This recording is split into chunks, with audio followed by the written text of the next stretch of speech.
Mga police station sa probinsya sa Sugbo ang gi-cluster alang sa dinaliang pag-augment sa pwersa kung gikinahanglan sa mga silingang estasyon. Ano ang report ni Femery Dumabo? Sama na lang ang Talisay City Police Station mo ay magsilbing command center sa mga maglangkob sa quick response team nga mo responde kuno galing adunay election-related incident nga mahitabo sa lungsod sa Minglanilla o Cordova.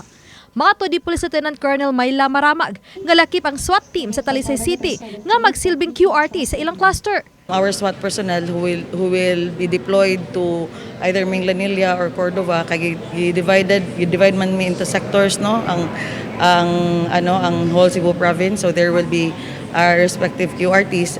Samtang iyang gipahibawo nga 100% na nga andam ang Talisay City Police alang sa pagpatuman sa kahapsay ug kalinaw sa dakbayan atol sa Mayo 12 nga piniliay. Sugod ugma full blast na ang deployment sa kapulisan sa Talisay City para sa piniliay. Adunay mga police personnel nga magbanos-banos sa lugar din i-secure ang mga booth nga mga automated counting machines kun ACM. Sa dakbayan sa Talisay, matod sa Talisay City Comelec nga ugma na mga booth ang ACM sa syudad. So we are in constant coordination with our election officers and other stakeholders and other and the local government unit to make sure that we will be having a peaceful and secure elections 2025.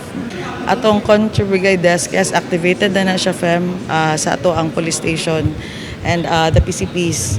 And then for the actual D-Day na, ang Country Brigade Desk na to is near the canvassing center na.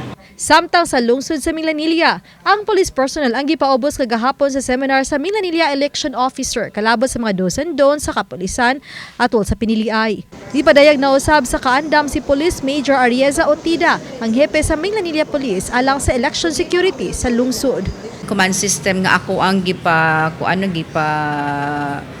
kanang prepared yun and in case of any eventuality. So right now I'll be having a staging area wherein I'll be checking in all these components from the traffic, the MDRMO, the BFP, the BGMP, Coast Guard, the AFP, and the PNP as well. So magtinabangay mi for this election process. Samtang ang City of Naga Police Station ang magsilbi usab nga command center sa cluster nga langkuban sa ilang police station ug sa lungsod sa San Fernando. Ang lungsod sa San Fernando ang usa sa nabutang sa yellow category sa election area of concern.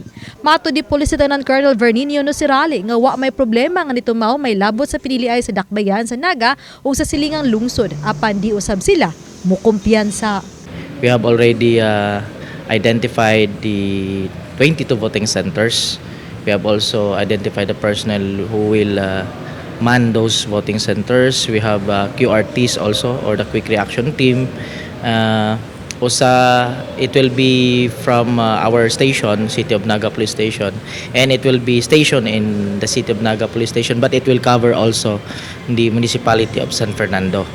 Oba ni Cleofer Lumayag, Rod Prado, Femery Dumabok. Balitang Bisdak.